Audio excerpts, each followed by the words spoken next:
Hi guys! I just finished a new painting. It's right over here. It's 11 by 14 acrylic on a Belgian linen canvas. A while ago I made a video giving you advice on how to figure out skin tone.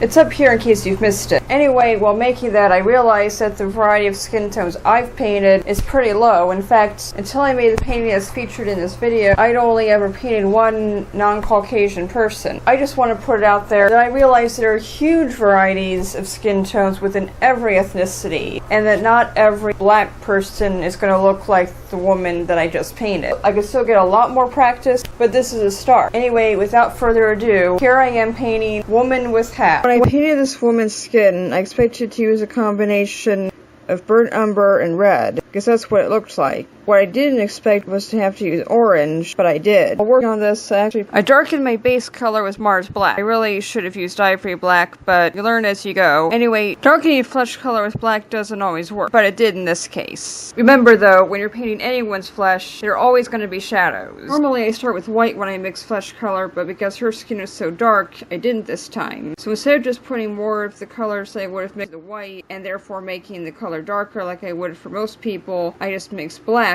I just mixed black into my original base color. I painted the iris of her left eye darker than that of her right eye. Sometimes it's appropriate to paint irises different colors because in some cases, as with this painting, one iris was in shadow. I realized I didn't get a lot of practice painting black texture hair from this painting, since most of it was covered by her hat. Speaking of the hat, it was the contrast of the very dark gray under the much lighter gray that really made it stand out and gave it depth. Without this, it might have looked like the hat was just balancing on her head rather than being fitted on top of it.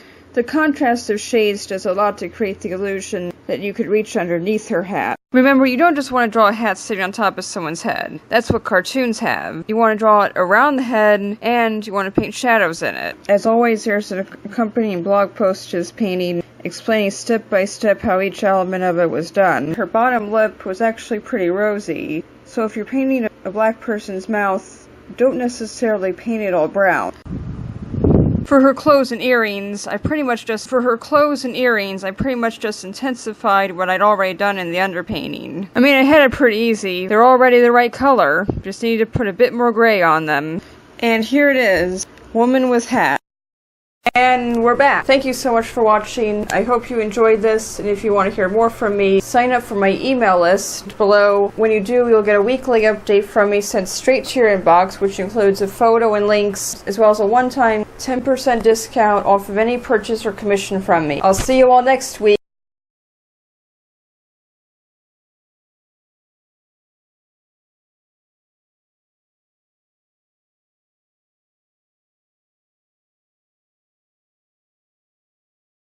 Bye!